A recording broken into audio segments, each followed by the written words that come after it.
This crossover review is on a battle between the iconic legendary Superman and a very, very much lesser known character called the Darkness.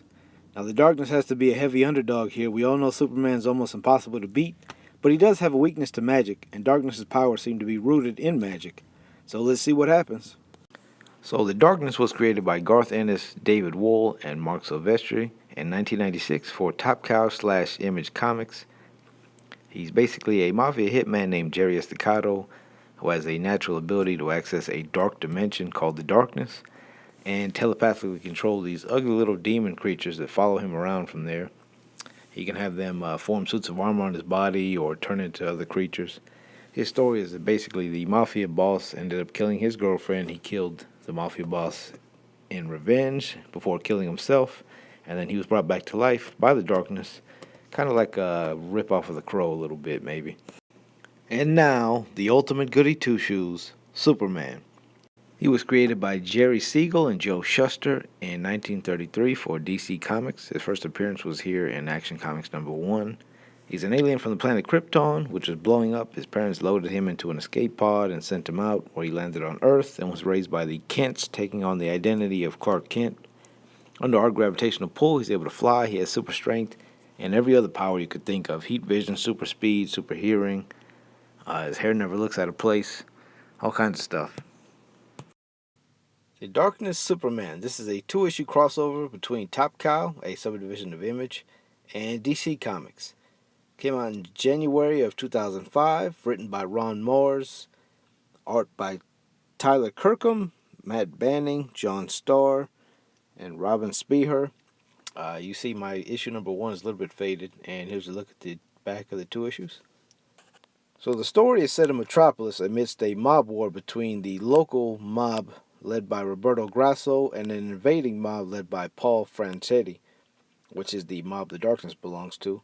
It starts out with the Franchetti mob eating at a diner, and they're visited by Metallo, who's working as an enforcer for the Grasso family.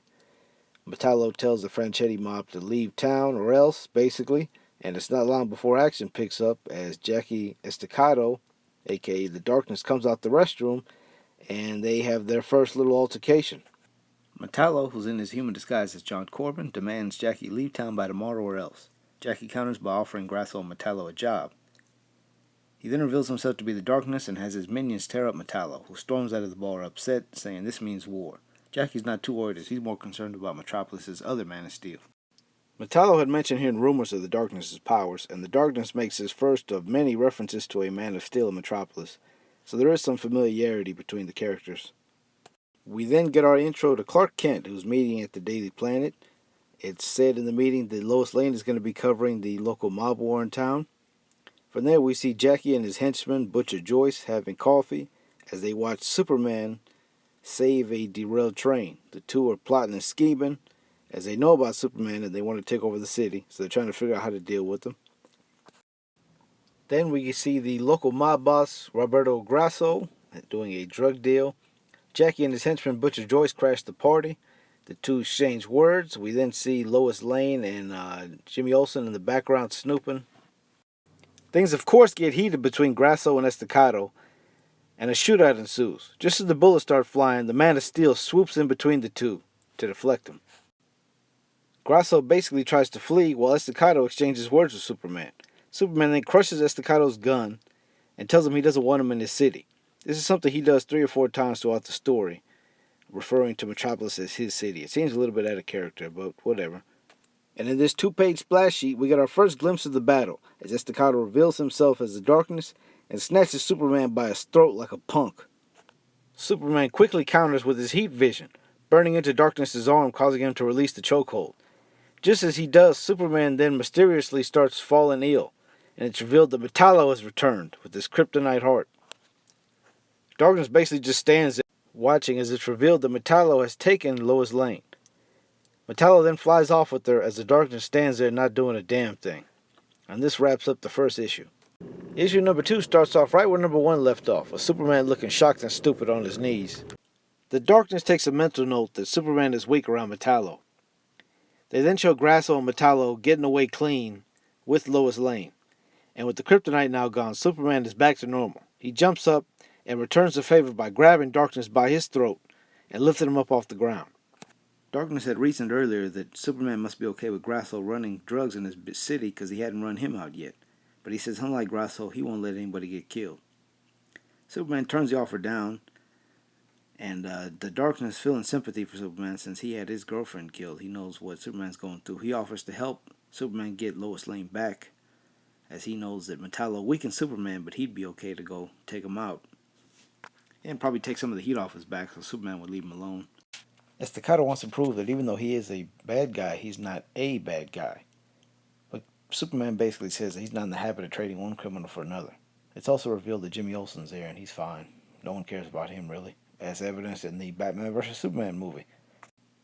Here's where the writing falters again. I mean, Superman just saw Darkness standing there and not helping him when they kidnapped Lois. Why would he even trust him? Just finish him off and get him out of there. But he basically agrees and lets Darkness do it as long as he doesn't kill anybody. The Darkness agrees not to kill anybody, and we next see him and his henchman Butcher Joyce sneaking into the Grasso compound where Lois is being held. They cut the power, and of course the Darkness shuts it all down, taking Grasso out. We then get a nice little battle between Metallo and Darkness. Metallo lights him up with a Gatling gun before Darkness has his minions dismantle Metallo, taking him apart. Metallo is left on the floor in pieces. Darkness then takes Lois Lane back to Superman, who's been waiting patiently on top of the Daily Planet. And in a very ungrateful mood, Superman's not happy. After rejoicing with Lois Lane, he still demands Jackie Estacado leave his city. What a jerk. It should be noted that Darkness's henchman, Butcher Joyce, is not present, and that'll be a factor later on. But anyway, ungrateful Superman exchanges words with Darkness, and of course it gets a little bit heated. And the Darkness does what's most commonly accepted in this situation, dealing with this ungratefulness. He takes off and punches Superman right in his face. Pow! Ha ha! Yes! The fight is on. Superman's lip is bloodied by the punch, but he shakes it off easily. He then rushes and pushes the Darkness off the roof of the building. As the Darkness plummets, his suit's armor transforms into wings, and he flies away. Superman's not having it, though, and he's in hot pursuit flying after him. He then does a flying tackle. The Darkness's minions then transform into a giant dragon, breaking Darkness from Superman's clutches. We see Darkness riding the dragon, and Superman is just as in disbelief as I am. The Darkness tries to take advantage of the moment and has the dragon eat Superman. Superman puts up a fight at first, blocking the mouth from closing, but eventually he succumbs and is swallowed by the big dragon. The Darkness then arrogantly lets his guard down by casually sitting on the dragon watching the sunrise. One of his minions warns him the sun's about to come up, and while they're chit-chatting, Superman apparently goes Super Saiyan and blows the dragon into little pieces. The blast apparently knocks the Darkness unconscious, and before he can plummet, Superman rescues him. He then holds him as the sun rises, changing Darkness back into his human form, Jackie Estacado. The two then have a chit-chat, where Superman again mentions that this is his city and he wants Estacado gone, and Estacado admits that he gave it his best shot, but he's lost, and agrees to leave the city. We see Superman catching up with Lois, and then we cut to Jackie and his henchman Butcher leaving the city, and it's revealed by Lois and the voiceover that Grasso and his men were killed at the compound, and apparently it was done by Butcher Joyce as the Superman Darkness fight was going on. Remember, Estacado had agreed not to kill anybody, but his henchmen never made that deal. So that brings the issue to an end. It was somewhat enjoyable, but I'm not too much of a fan of either character. The story, it does tie them together in a way that makes sense, but some of it was just stupid. So I'll give it a 0.5 out of 1. The art is very well done. I'll give it a 1 out of 1. The fight, they do fight. There isn't too much back and forth, but they do fight, and it's some of their strengths are displayed. So I'll give it a 1 out of the 2. Is there a clear winner? Yes, it's noted that Superman won, and Darkness said he tried his best, which wasn't much, just a dragon. The total comes up to 3.5 out of 5, which seems generous. I don't think it was that good, but it was enjoyable. If you're a fan of either character, of course, check it out. If not, you can go without.